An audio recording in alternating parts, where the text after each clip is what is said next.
Dito naman tayo ngayon sa merong parentheses. Kapag merong parentheses, unahin natin yan, tapos susundan natin yung rule ng MDAS. So, una nating halimbawa, meron tayong parentheses, unahin natin ng 7 plus 8. 7 plus 8 is 15, tapos kopyahin mo yung mga natira or mga hindi mo pa nagagalaw. So, nakopya natin si 15 at si 12. Ngayon, tingnan mo, meron kang addition and multiplication. So, uunahin natin si multiplication na nasa team blue before team pink. Tapos, si addition na lang natitira. So, 12 plus 75 is 87. Subukan pa natin ang isa. Meron ulit tayo dito naka-parentheses. 5 plus 4 is 9. Tapos, kopyahin natin yung mga natira na hindi pa natin nagagalaw.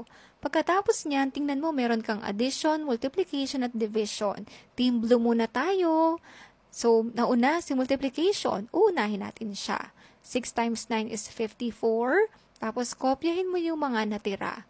Pagkatapos niyan, tingnan mo, meron kang addition at division, pero kailangan matapos mo